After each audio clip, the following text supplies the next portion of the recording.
A warm welcome to 365 Careers YouTube channel. We are really excited you're watching this video. Our mission is to create some of the best business, finance, and office productivity tutorials and deliver them to you right here. Our channel is updated on a weekly basis, so make sure you click the subscribe button below and stay in the loop for interesting and career-enhancing video tutorials. Welcome to the world of project management. So let's begin with an important question. What is a project? Is it a bird? Is it a plane? We constantly hear music bands, artists, sport team managers, politicians say, "My project. I have a new project. The project about," etc. So is it just another buzzword used to make some activities sound more sophisticated? No. It's something much, much different. A project is something real, exciting, and extremely useful for people that want to accomplish their future ideas.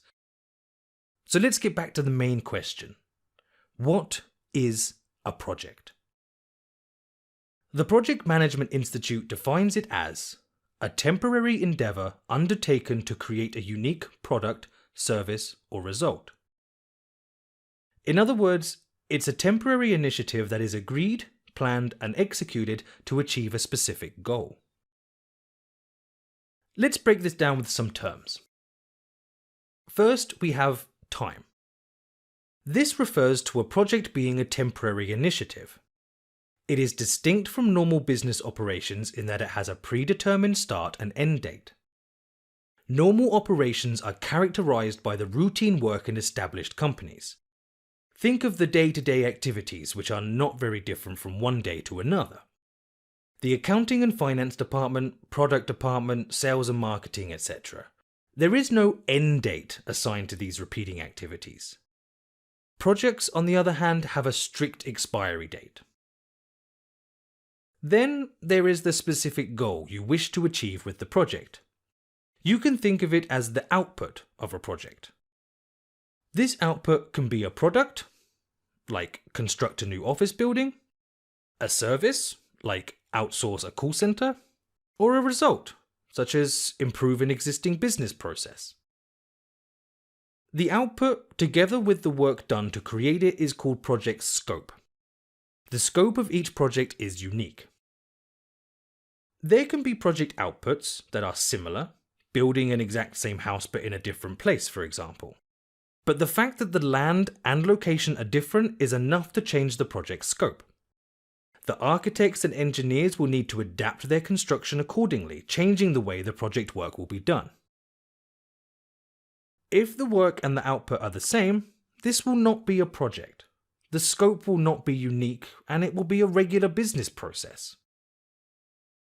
The third key attribute is cost, which is the resources specifically dedicated to accomplishing the goal in mind. These three attributes form the project management triple constraint. Time, scope, and cost are dependent on each other. After determining them at the start, if one of them changes, it will trigger a change in one or both of the others. For example, let's say that you need to pull the end date of your project forward. To do this, you will need to either increase your resources, input, by spending more, or produce fewer products, output, or perhaps even both. So this is the general shape of a project. Remember, a temporary initiative that is agreed, planned, and executed to achieve a specific goal. And it's worth noting that projects are complex initiatives. Going to a new restaurant for dinner is also a temporary activity with a specific goal and limited budget, but it's not a project. It also needs to benefit the business through working in conjunction with a business strategy, which is what we will be discussing next. Thanks for watching.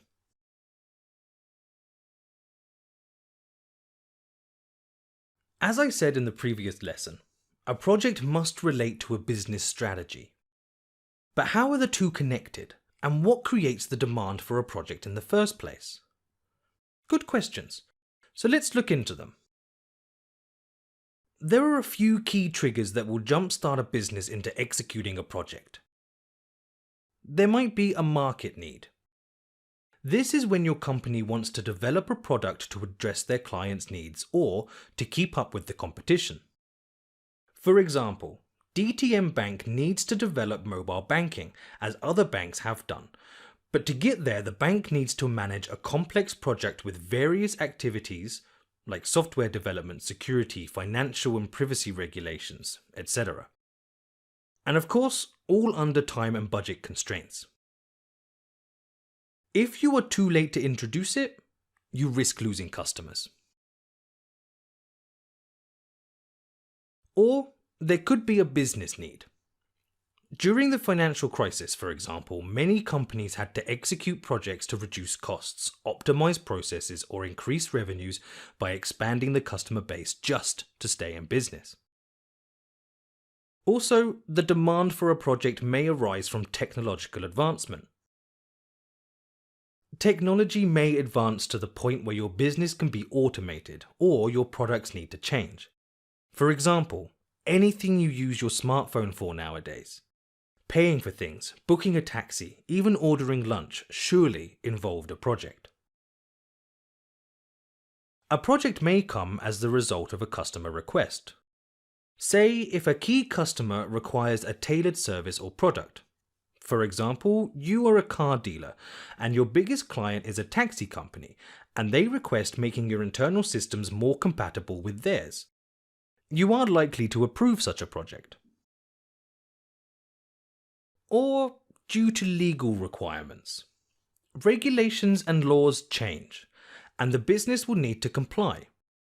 Social media is a prime example, where laws and regulations are constantly updating as their technology and features advance.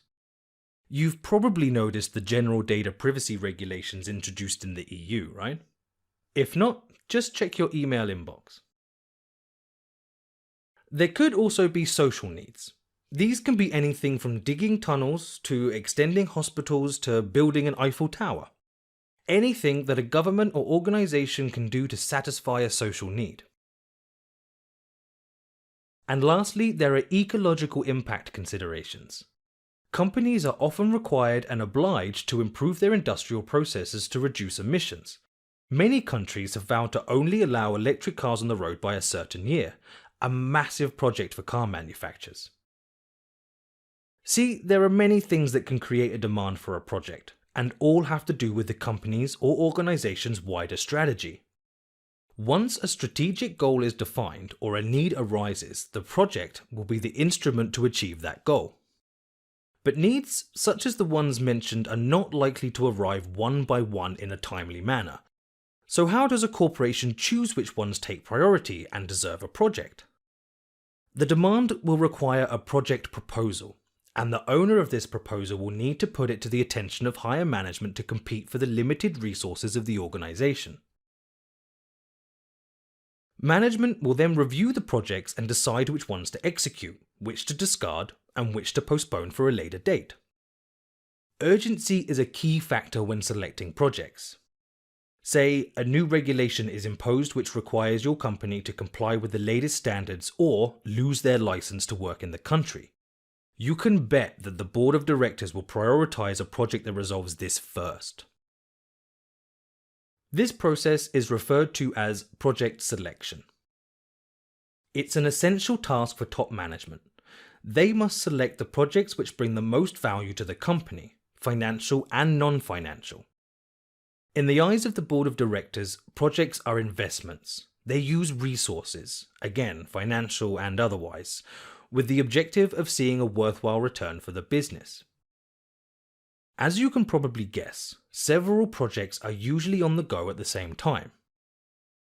That said, when the board of directors is presented with possible projects, they often select several of them and add them into a project portfolio. The board of directors then dabbles in what is called project portfolio management. This is the process of prioritizing projects and the administration and control of large sets of projects and programs. Basically, the objective is to achieve the results and combine resources across projects in an optimal way. Like we said, projects are investments, and with any investment, the preliminary analysis needs to be performed with care. projects consume enormous amounts of resources, finances, time, effort, and attention. So if they're not aligned with the business strategy, then they're a massive waste, leading to many disappointed stakeholders at best and a bankrupt business at worst. No pressure then. Great. Next lesson, we'll have a look at the project manager themselves and what their role involves. See you there.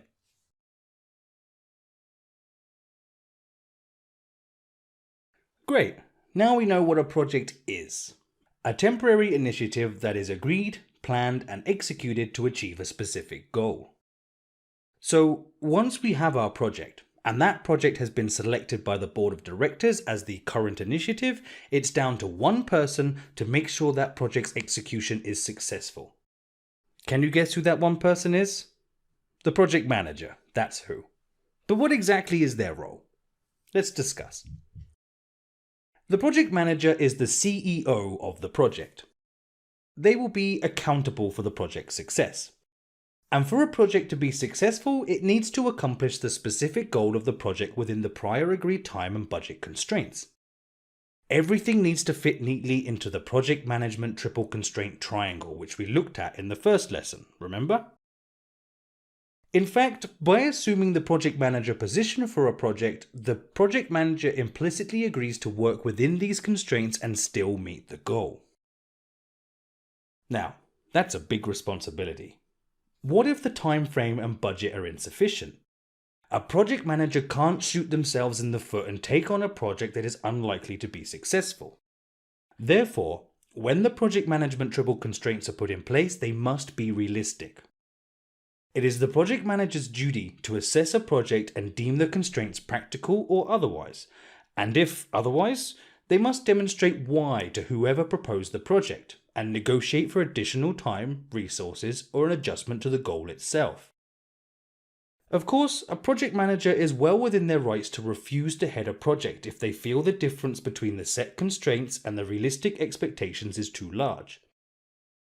In real life, however, the time and resources will usually be just enough to complete the goal.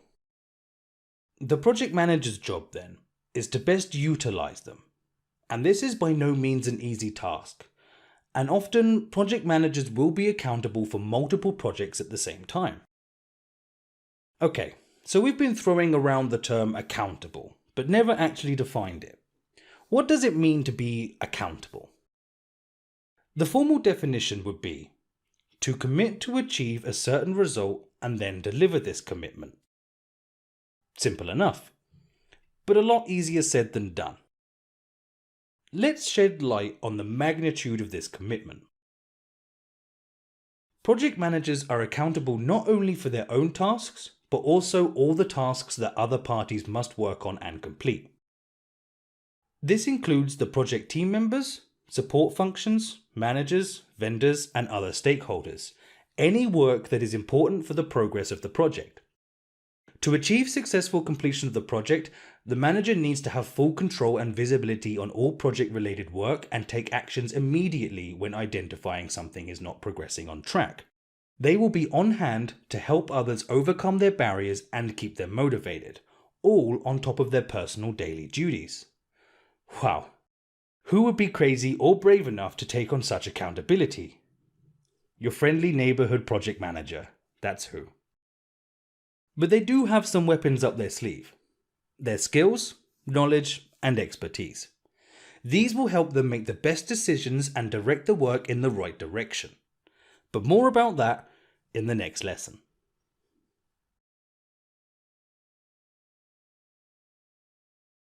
Projects encompass many different individuals and organizations, but the project manager is the face of the project and the point of contact for any questions or concerns about their project, including all tasks performed by other people. But just try to imagine what project managers deal with. They need to be able to manage work in which they sometimes do not have any experience with. They need to also manage the experts performing this work and ensure they deliver as per expectations. On top of that, they need to successfully relate with professionals from all levels of seniority, from junior team members through heads of departments to the high-level managers like CEOs. They must own their project and every cog working within it. They are accountable for all of it. And with that comes the power bestowed upon them to make decisions and take action. But what makes them worthy of this power? Their skills, knowledge, attitude, and practical experience. There are countless attributes a project manager will have, both professional and personal. What we can do is look at the 3 major skill sets and essential qualities within them. Developing these skills and this knowledge is not a linear progression, however. Think of these skill sets as containers, each with a tap above them and connected by tubes. They fill at different speeds and in varying orders, but it's near impossible to fill only one. Don't worry, you will see momentarily. First, let's show you the kinds of skills and knowledge you will find in each container. The first container to fill contains project management and business knowledge. Starting with project manager fundamentals, leading project work, addressing project situations, and knowledge of the project lifecycle. Then you've got planning quality, management of project critical areas, effective communication, work with project management tools and documents. Topping it off with business analysis skills, business acumen, and awareness and knowledge of the project manager industry standards. Good news, we will cover all these key attributes in this course. You will be set up with a solid ground on which to build your future experience in projects. The second container is filled with people and workflow management skills. Examples of these are business analysis, efficient organization of project work, defining who's responsible and the due date, issue resolution skills, people skills, working with stakeholders, and motivating the project team. Good news here too. You will experience the organizational, stakeholder-related, and issues resolution dynamics with this course, examples and case studies. The last container has your strategy and leadership skills in it. Some of these include negotiation, managing the program of projects and project portfolio, working towards the strategic objectives of the overall program, influencing shareholders, and promoting the values and benefits of the project or program to the business strategy. These more advanced skills usually start to grow once a project manager has accumulated experience and can connect the previously unseen dots. Now let's fill these up. It's important to remember that this is not a definitive order, just a rough example to show how a project manager's skills evolve with time and experience. So, starting with the first beaker, a project manager is likely to gain the fundamental knowledge first, moving on to planning. Then, the second beaker starts filling up because they've learned to communicate through execution. The project manager is gaining skills from both areas simultaneously until there are 3 beakers filling at the same time. But maybe the project manager wants to focus on strategy and leadership, so they fill this beaker up to influence. But then, they've just learned people skills. It's near impossible for a project manager to stop learning and improve across all areas of a project. Phew, that's a lot of skills and tons of knowledge. But bear in mind that in project management, not everything comes down to skills. We could have the smartest, most skilled project manager in the world, but if they went around making their team cry each week, the team would get very little done. The attitude of the project manager and of course their professionalism is paramount. The image of the project is another thing the project manager is accountable for. The project manager has got to try a little tenderness. They must stay positive and goal-oriented, especially during challenging times. With so many people and organizations involved in a project, so many expectations and constraints, if team members see the project manager crumbling, how can you expect them not to? The project manager must make the right decisions and keep the project on the path to success. Being a business professional, no matter the challenges, they must show high morale, strong ethics, and solid credibility. Right, this might sound a little overwhelming, but a project manager needs to cover all these areas. But don't worry, we're going to go through these skill areas with you to give you a great understanding of a project manager's responsibilities. But first, How about a brief history lesson? Although different from how we know and see it today, temporary initiatives with a specific goal and resource constraints have been happening for thousands of years. So let's take a step back in time and see some old school projects. Ancient Egypt. Can you imagine pitching the Great Pyramid of Giza to a board of directors? As one of 7 wonders of the world, this construction was no doubt a massive endeavour with a unique result.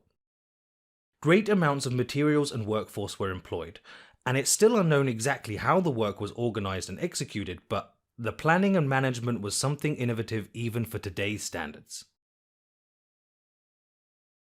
15th century.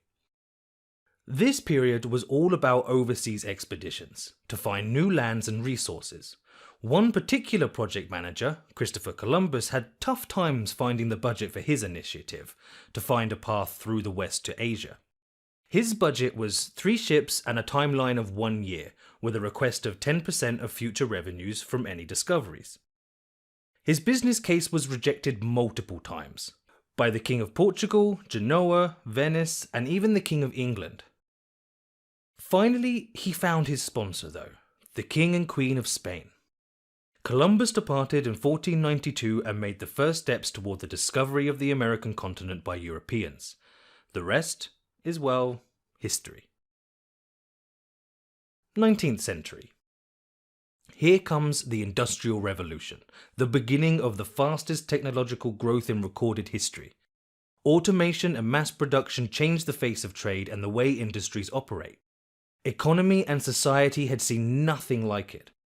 Competition started growing, and with it, the better use of time and resources employed for given work became much more critical. 20th century. This is when project management as we know it really came into its own and started developing. We mentioned that after the Industrial Revolution, the time and resources were more and more limited, and using them efficiently became absolutely fundamental. As a result, the project management field started to develop at a much faster pace.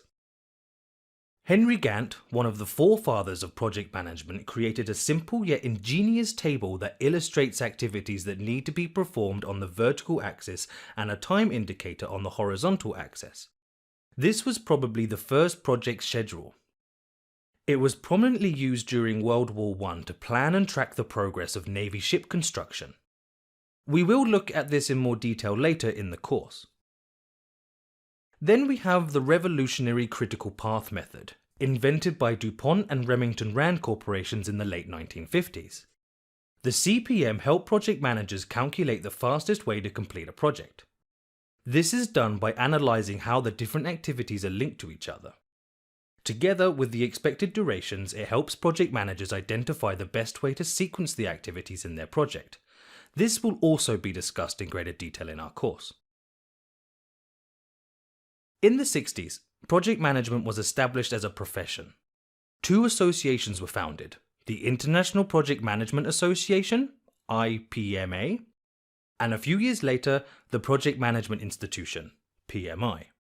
Their goal was, and still is, to develop the project management discipline and to establish standards, best practices, tools, and guidelines. All of this led to the development of innovative project management standards and approaches. Don't worry, we will talk about them later in great detail. And finally, welcome to the 21st century, where businesses have progressed technologically and expanded geographically like never before. What is exceptional about today's projects is the amount of complexity around the desired result. You can imagine the difference between opening a physical store versus an online one. Design, connection speed, online payments, security, client data regulations, customer service, and so on. The activities, people, and risks to consider are so much more in today's world. And with more demanding projects comes a need for a strong project manager. One who can lead the way through complex projects which will inevitably determine the life or death of a business. Awesome. Thanks for watching so far. We'll now be taking you step by step through the life cycle of a project, explaining what to do from beginning to end. See you there.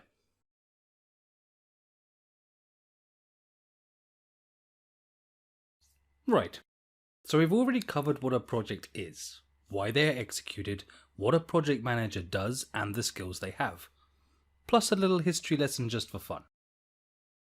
Now, it's an appropriate time to go through some terminology. 5 terms, in fact. We have mentioned most of these already, but a little more detail never hurt anyone, unless we're talking about tattoos. And given that as of next lesson we're diving straight into the life cycle of a project, it'd be best to reacquaint ourselves with some of these. Okay, one term we haven't mentioned yet is the Project Management Office, PMO. This is the name of the department responsible for managing, coordinating, and consulting project-related work. In the PMO, you will find project and program managers, project coordinators, analysts, and more, all working to ensure the projects of the organization are properly managed. The types of PMO will vary in size and structure from company to company. Some don't even have a PMO. It's usually the organizations that are more dynamic and changing which require a PMO to govern project work. Companies that work predominantly with projects are structured in a way they can easily form teams to execute projects, while industrial companies rarely need to maintain a significant PMO unit. For example, consulting companies are organized almost entirely as a PMO. They need to be able to easily form project teams that are working for different clients. On the other hand, an industrial company producing steel, for example, will have well-standardized operations and would not need to maintain a PMO unit. The role and importance of a PMO unit can also be diverse. A PMO will have a strategic role if they are responsible for project selection and project portfolio management. Or it can have a more execution-focused role when given the responsibility to lead the project management. The role is to assist, where the PMO employees help by reporting on project progress and keeping the project work within established standards. Now these other terms we've mentioned, but to recap and expand. Every project has a project team.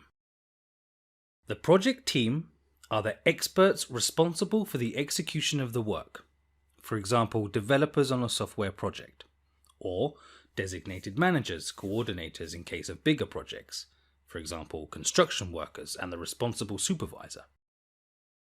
In other words, everyone who is directly working on the project.